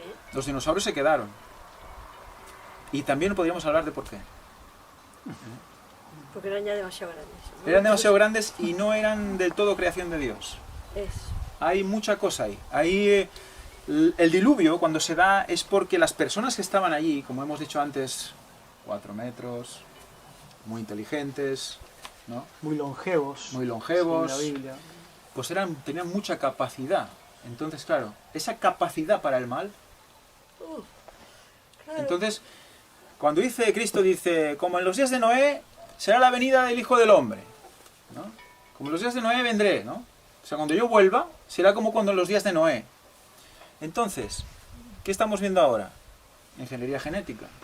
Estamos viendo toda una serie de juegos a ser Dios, ¿no? Ahora vamos a hacer niños perfectos, vamos a hacer un animal que no tenga esta enfermedad, vamos a coger este trigo, lo vamos a poner por aquí, por allá, vamos a hacer esto, y al final resulta que cuando te das cuenta, todo lo que está a tu alrededor está injertado, ¿no? Está todo. No hay nada natural. Ya no hay nada natural. Vale, pues a eso jugaron. Y jugaron con los hombres, jugaron con los animales. Hasta conseguir unas bestias realmente ilógicas. Mira, cuando tú empiezas a ver el tema dinosaurios, hay algunos dinosaurios que tienen una cresta de aquí hasta aquí, que dice que no sabían cómo podían mover el cuello. Creen que no podían mover el cuello. Digo, ¿cómo es posible que unos dinosaurios, que un animal tan grande no pueda ni mover el cuello? Entonces, ¿eso qué es, no? Situaciones ilógicas a nivel biológico que no acaban de comprender, ¿no? Dicen, bueno, errores evolutivos. Bueno, vale, pero... no hay ningún tipo de eslabón intermedio entre especies, entre géneros, incluso de diferentes adaptaciones que dicen, no, este tiene el cuello largo, este no, es que por el medio el que tiene el cuello a medias, o en la mutación previa, o qué, no hay nada. Es de repente esto, de repente lo otro. Y os hablo desde el punto de vista de la biología, o sea, yo lo he estudiado eso, pero cuando buscas un poquito, te das cuenta que si tú en la célula le quitas el acetilcolina, que es una tontería de molécula, te tumbas aquí en el suelo ahora mismo. Y es bueno, el que no la tenía, ¿cómo lo hacía? ¿No? Todo eso son cosas que tienen que hacernos pensar, tienen que hacernos reflexionar y ver que esto no es tan sencillo, porque no es ni... iba a decir tan sencillo como la evolución, pero es que cuando tú piensas un poco en la evolución y dices, bueno, a nivel de prueba y error, que alguien se mira al espejo, y que se diga a la cara, soy prueba y error, soy prueba y error, a ver cuántas pruebas y error hay que hacer para que salga un tío o una tía como yo. Prueba y error. ¿Eso qué es? O sea, ¿eso quién se lo cree? Yo miro un insecto, miro un animal, miro cualquier cosa. ¿Sabes? La perfección, la simetría, cada pequeña uña de un escarabajo sirve para algo. Si eso tiene que pasar por pura casualidad, resulta que faltan años. Estadísticamente, ¿eh? Faltan años. Ellos dicen 8.000 millones de años. Faltan años. Faltan. Un reputado biólogo que primero era evolucionista, luego se hizo creacionista, porque dice, bueno, es la misma probabilidad de que un huracán pase por un hangar lleno de piezas de avión y cuando pase el huracán esté el avión preparado ya para volar, ¿no? Es la misma probabilidad, claro. ¿Qué probabilidad de que pase eso? 0,0000000. Claro, te quita totalmente... Solo pensando en un poquito de frialdad ya ves claramente que no es así. Pero como biólogo, lo digo como científico, cuando yo veo las pruebas, ¿qué tengo que decir? ¿Que no? Si yo quiero pruebas. A mí nadie me ha probado la evolución, nadie. Es un dogma. Ya se enseña como tal. Ya no hay nadie que lo refute. ¿No? Es muy sencillo. Dame un ejemplo de cambio de género. Un solo ejemplo de cambio de género. Género, si me entendéis, es como de perro a gato. Un cambio de perro a gato. ¿Cómo cambias de perro a gato? O de pez a reptil. Dame un solo ejemplo de cambio de género. No se puede. Es que además no se pueden aparear entre ellos. Es que dices, vale. Es que hay que pensar, solo con un poquito de razonamiento dices, esto no me cuadra por ningún sitio. Pero cuando encuentras huesos de fémurs de 1,20 m, humanos, entonces ya dices, hostia, ya se empiezan a entender las cosas. Y eso lo podemos mostrar. Justamente hay unas fotos que pedí, que me las enviaron y no las he puesto, del pequeño museo que tenemos ahí en Girón. Tenemos una recopilación de cosas, no solo del tema Ron Wyatt, sino de arqueología bíblica en diferentes lugares. Y si no, os lo puedo enseñar luego en el móvil si queréis, tenéis un momento. Unas fotos para disfrutar un poquito, hechas con dron. Me las envió un investigador en primavera. Ahí ves, es impresionante. Las fotos son de alta calidad, son 4K. Esta es la popa. Que veis el río de lava que se veía en la foto y el barco ahí. La proa, perfecta, simétrica.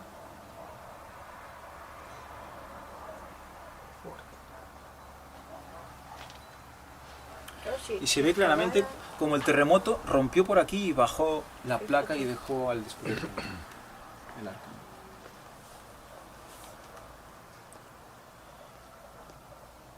Foto desde popa. ¿Veis como este lado queda más abierto? Es por el golpe. ¡Pam! Queda abierto este lado. Desde proa.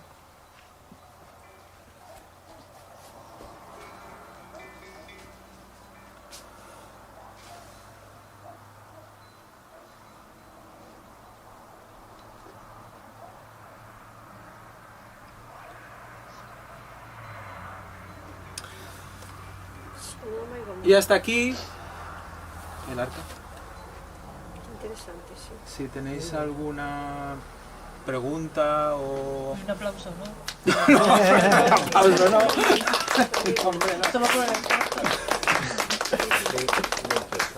Tenéis libros totalmente gratuitos para coger. Los de la izquierda son puramente arqueología. Son los libros que hemos hecho nosotros, hemos escrito nosotros. El señor José San Vicente es el hermano del que he hablado aquí ahora hace un rato.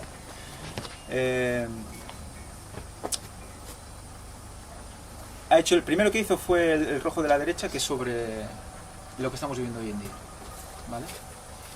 Profecía bíblica, lo estamos viviendo, ahí nos lo explica. Es un resumen de los capítulos finales de un libro escrito en el siglo XIX, impresionante. Ya decía lo que iba a pasar y lo estamos viviendo. Y el otro es arqueología de Ron Wyatt y antediluvianos, o sea, no solo Ron Wyatt, sino más cosas que podéis aprender.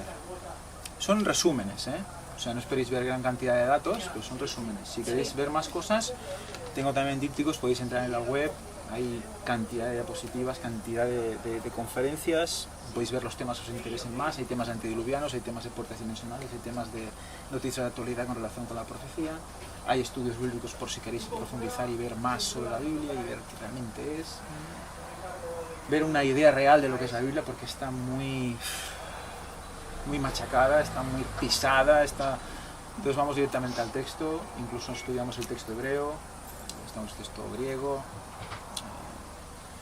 para ver qué narices dice. El tema de los mandamientos es muy interesante, por eso pasó todo esto. El tema de los mandamientos es, si veis Éxodo 20, ahí está escrito los mandamientos en la Biblia. Y veis cómo son, ahí está escrito cómo es, la mano de Dios escribe esos mandamientos, por lo tanto nadie tiene derecho a cambiarlos. Y la profecía decía en Apocalipsis que alguien cambiaría los tiempos y la ley, cambiaría los tiempos y la ley. ¿Cambiar los tiempos? Bueno, pues en vez de domingo vamos a poner otro día. ¿Y la ley? ¿La ley qué dice?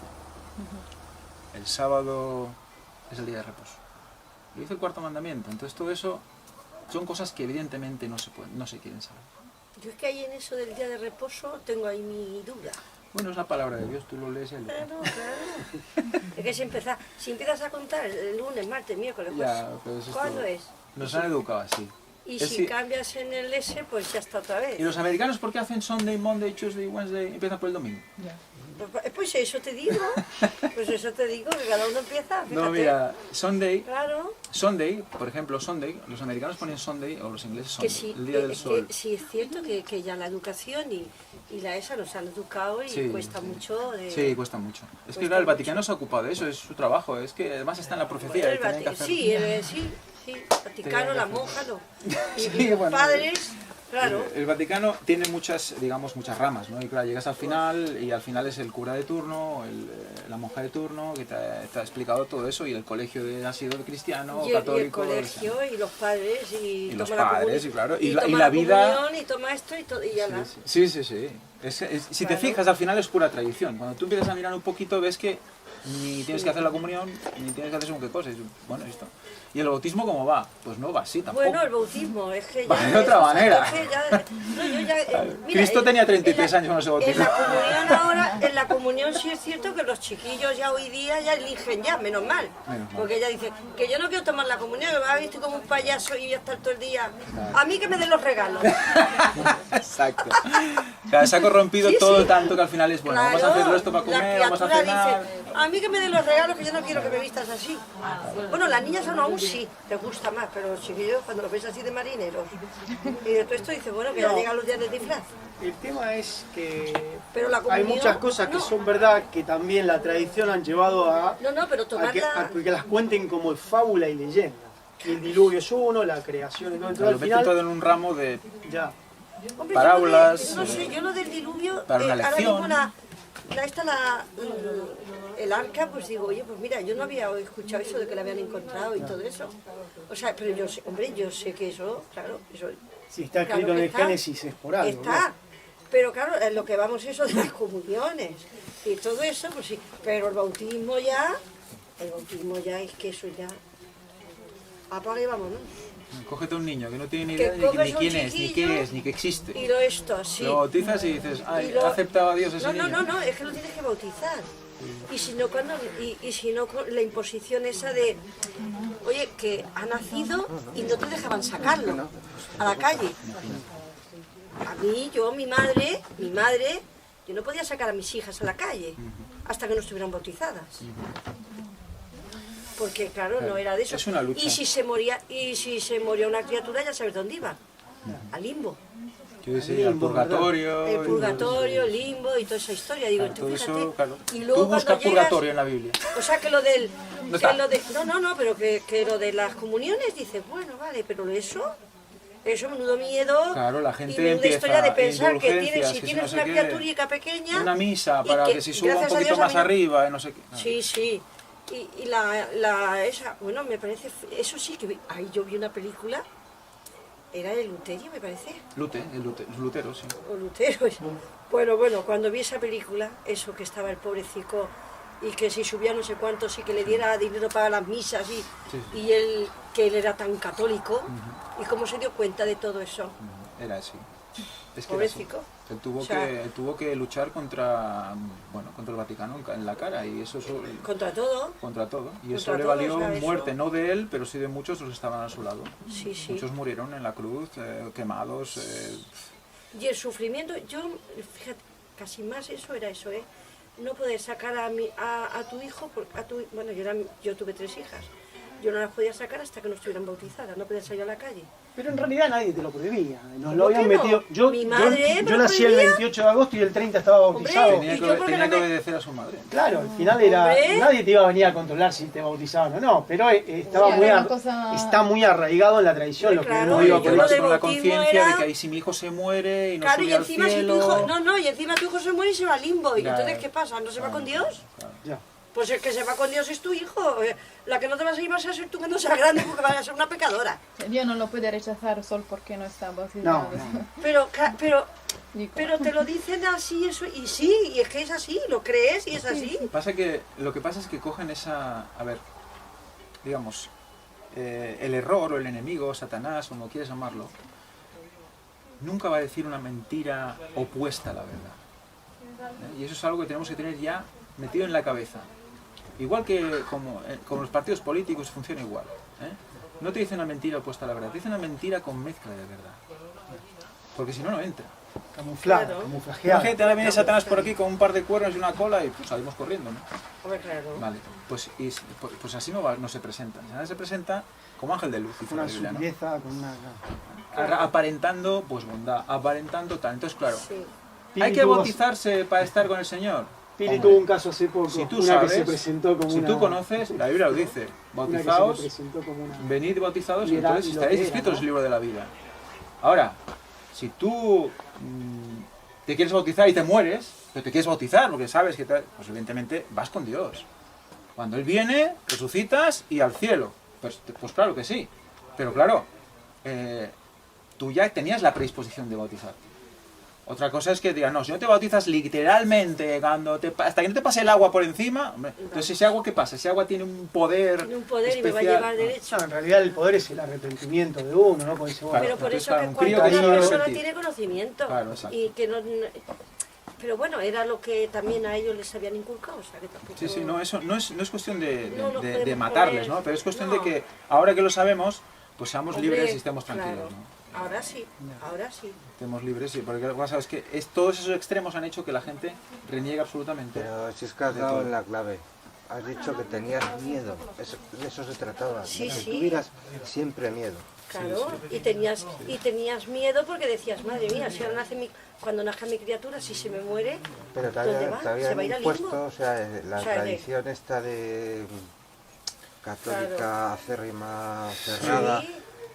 te controlaba por el miedo. Claro, claro. Esto es pecado, esto es ilegal, vas al infierno, no sé qué. Es lo mismo que hacían los fariseos y lo mismo y por eso mataron a Cristo. Ellos solo iban a esto se hace así, esto se hace así, esto así, entonces ya Una criatura pervertían cuando- la ley y sí. por eso se cargaron a Cristo, porque Él la guardaba de verdad. Él guardaba la ley de verdad, guardaba su sábado y guardaba todo. ¿Qué hacía en sábado? Resulta que curaba. Y ellos decían, no, en sábado no hay que hacer nada. Ni 7 pasos podías dar. Porque si no estabas en pecado. Y, hombre, sábado es para hacer el bien, le dijo Cristo. Yo soy el Señor del sábado. Él mismo descansó en sábado cuando murió. El reposo, O sea, claro, en la tumba estuvo el sábado. Él mismo reposó en sábado. Entonces, ¿cómo no va a ser el sábado el día del Señor? Y su día. Por supuesto. ¿Y el qué hizo en sábado? El bien. Curaba a la gente. Eso no se puede hacer en sábado. Y también tuvo que poner las cosas en su sitio en sábado. Porque pisar la ley de Dios en sábado, si alguien te pisa la ley de Dios y tú tienes que decir las cosas como son, pues lo tienes que decir. Porque es guardar el bien, es mantener el bien, mantener a Dios. Elevar el nombre de Dios, evidentemente. Pero ¿qué pasa? Cogían cada detalle físico, cada acción, tal. Ah, yo guardo el sábado, es una... Hizo 7 pasos. Apóstata. Hace el milagro que lo cura, levanta su camilla y se va. Y resulta que le acusan porque había curado a ese hombre en sábado. Y él le dice, si os cae una mula en un hoyo y que salís corriendo en sábado a buscarle y la sacáis porque perdéis dinero, y en cambio resulta que no puedo curar a este paralítico. Una hipocresía dentro del legalismo, ¿no? Tenían Claro. muy grande. ¿Era ley no trabajar? Sí, pero no la comprendían. Y Cristo vino a enseñarla. Y mira, esto es así, esto se guarda así, esto se guarda así, se guarda así. Y como lo hizo bien, por eso murió en la cruz. Y hasta la muerte, él fue fiel y guardó la ley hasta la muerte. Incluso muere poco antes de que se haga oscuro, porque los días de la semana son de tarde a tarde, bíblicamente es de tarde a tarde. Si leéis Génesis dice, de tarde a tarde. De puesta del sol. De puesta del sol, el día 1, ¿no? Fue de la tarde y la mañana del día 1, fue la tarde y la mañana del segundo día. Pues tarde y mañana, no mañana y tarde. Tarde y mañana. Cuando se oscurece, empieza el día siguiente. Por eso antes de que oscureciera, Cristo tenía que bajar de la cruz. Le querían romper las rodillas, porque empezaba el sábado, y era un sábado especial, el sábado de Pascua. Y tenían que sacarlo de ahí porque era impuro, ¿no? Entonces le iban a romper las rodillas, ¿no? Se lo rompieron a todos y él dice, no, ya estaba muerto. Incluso muere pronto, para que le puedan enterrar pronto, y ya descanse todo el mundo. Llega el sábado y están descansando. Y él también. Porque dormir en la Biblia tiene su relación con la muerte. Si veis en los textos bíblicos, cuando habla de dormir, se refiere muchas veces a la muerte. Entonces, él ya descansa el sábado. Y resucita cuando ya se oscuro ya. Entonces, todo el sábado bíblico lo descansan. Está en la tumba. Él mismo. Está claro que el día de resurrección es ese primer sí, día claro, de la semana. el domingo, claro, resucitando domingo. Pero está claro que el reposo es el sábado. Por eso Sabbat, en hebreo, es Sabbat, reposo. Es reposo. Quiere decir reposo. Y fijaros una cosa, Noé también significa reposo. Noé también significa Noé reposo. también significa reposo. O sea, que imaginaos cómo los nombres están relacionados con según qué situaciones. Noé cuando entró en el arca, claro, se salvó, ¿no? El arca es un símil de Cristo también. Los que son fieles entran dentro y les protege de todo lo que hay alrededor. Y luego les da una vida nueva cuando el arca... Tiene que ver con el bautismo, ¿no? Tiene que ver con el bautismo. Se hundió y sale, sí, se reflota. Sí, la Biblia lo relaciona con el agua del bautismo. O sea que todo tiene simbología, pero también es real. Es real y es una lección. Las dos cosas. No es solo una parábola. Dios lo hace para que quede como lección para todos los tiempos, hasta el final. ¿Estáis bien? ¿Tenéis frío? No, estoy bien, pero no sé por qué. Luego algo calentito apetecería. Si queréis tomar algo, creo que hay algo preparado. Para adentro, quizás.